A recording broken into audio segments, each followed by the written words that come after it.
geng wanita ito mengambar arum sanggu sumo yatal mawur madu bronto gembrang yen ngandika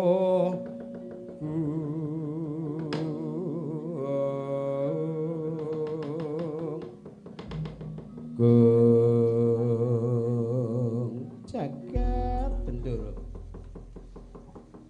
miturut saka glegaping pasemon dianggep aku susah entuk gawe dianggep aku bingung ning aku seneng lek metu saka Taman Negara Ngastina aku bakal entuk kamulyan mergo aku iso ketemu karo adikku Janaka wis suwe banget nggonku ngimpi-impi karo adikku Janaka aku iso metu aduh alhamdulillah iso ketemu karo adikku Janaka Dimas apa kowe ya ora krasa to Yayi yen pun Kakang saiki iso linggar taman ing Negara Ngastina aku kepengin ketemu golek wayu nanging ya kudu aku ketemu karo adikku Janaka mengko yen aku nganti ketrajang satu kewan apa kowe tega adikku Dimas Janaka kowe krasa ya Yayi aku saiki wis metu saka taman aku bakal manjing jroning Wanawasa aja kaget atimu kowe tetep tak gugah rasamu Janaka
kenya sinaring rasa asemnya hangget ladit netra kocak lindri Jojo mongal pindho sang pawestri mawa dento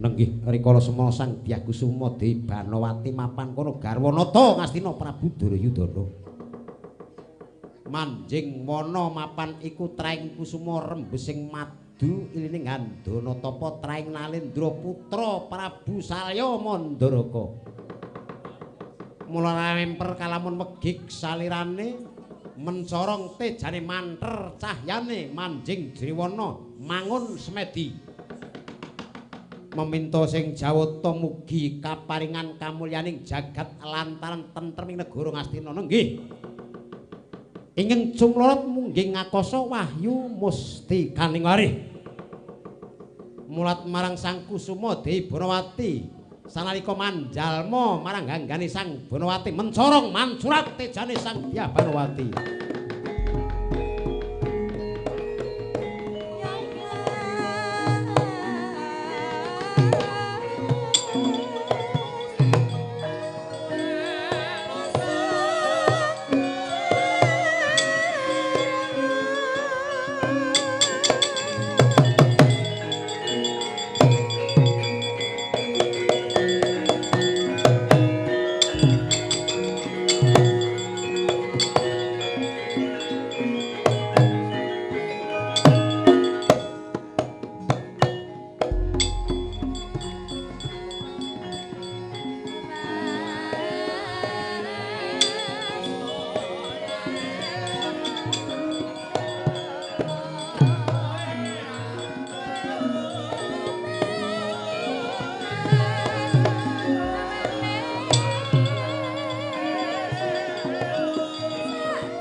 Jagat Bendoro.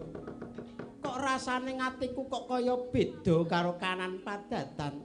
Apa nyemanjeng ana ngawakku kok dadi kaya beda banget kulitku kok ora kaya mau ngono lho luwih alus. Luwih kaya dene enom meneh apa sebabe ngono lho. Wah iki wis tak indik-indik kowe tok lejan wah wanita ini wis dadi sekaring jagat wah jatenan. Ha bejo dit.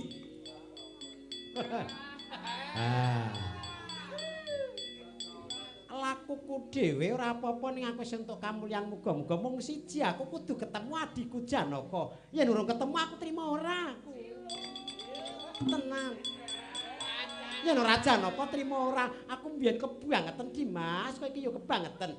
Kebangetan tenan kowe iki Janaka. Kok aku nganti direbut Duryudana kok kowe trima ngono lho Janaka.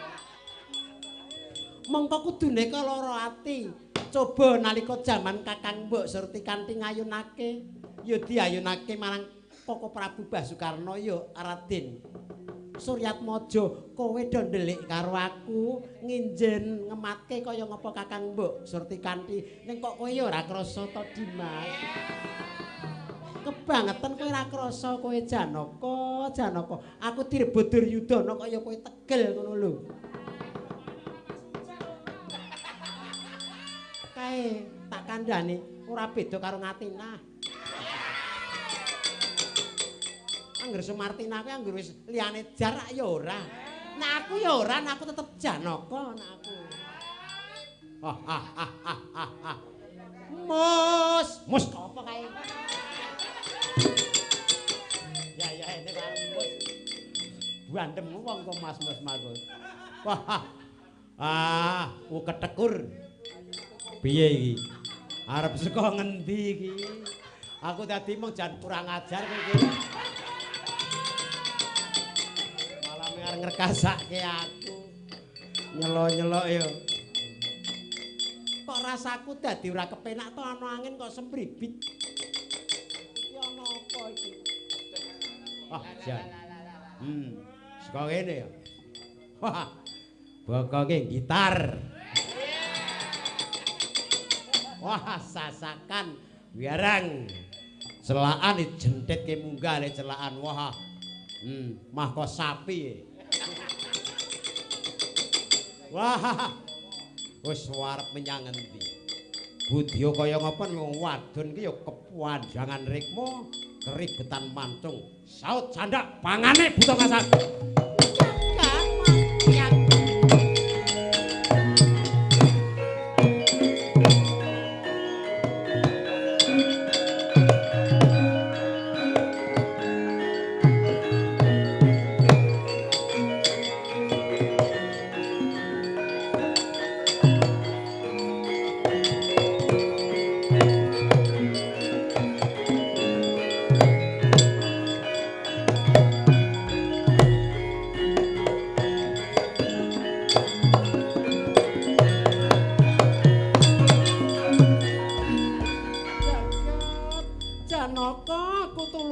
Janaka. Kang Mbok sabar, sareh Kang Mbok, sareh. Iki sapa sing nilikum bondo saka mburi? Aku dono. Nggih. Lah kene kowe Swatama. Kene kowe. Nggih Kang Mbok. Kurang ajar ora. Kowe ngopo kok dadi bondo aku saka mburi? Ayo ngaku. Karepmu ngopo? Ayo wangsulan. Kowe ngopo kok dadi wangsul kok teko mburi? Kowe beda aku, ayo. Aku.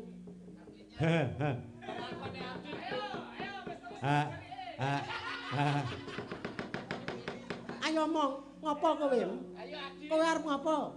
Tunggal dene kae ulang-ulang adit to kowe. Kurang ajaran ora. Aku iki nampa dawuhing ratu, aku abot abote mikul dhuwur marang para kawula, upaya wayu kok dadi kowe ngindik saka mburi. Pun dangu. Pun suwe. Sik Kang Mbok, aku tak lap, ora dilap e. Ora lah. Mau nang kono nganggo ganjel iki. Oh, tunggal dene pengrakite jan ora tanggap. Kene gembrobyos ya malah. Nganu Mbok. Janipun sampun dangu. Kula niku ndeder katresnan nandur tresna. Nandur tresna ning apa? Ning watu apa? Lah nggih kalih tiyang. Sapa? Sapa yang tak tresnani sapa? Ayo ngaku. Ayo ngaku. Wah, mboten usane namung kembange Ngastina. Paduka Kakang Mbok Banwati. Edan kowe aja edan. Kowe aja edan aku iki garwane rakamu ya garwane Sinun Prabu Duryudana. Kula ora urusan Duryudana. Urusane kula wong nom. Kula wong nom ndeder katresnan sampean penjaripun Kakang Mbok Banwati iso ora iso minangkani karepe Swatama. Kowe aja edan. Kowe aja edan kowe Swatama iki ana ngalah. Lah malah meneng ngalas rene sing ngerti kok. Sak gelemku kok. Aku cah enom kok. Oh, kurang bagus. Upama bagus ya bagus Janaka kula luwih bagus timbang Janaka lho. Oh, saka ngarep. Saka mburi. Saka ngiringang. Oh. Apa kurang bagus? Lho. Fotokopine Adit. Kowe aja sembrono Dimas. Kowe aja sembrono Swatama aku garang ratu. Ah, candhak.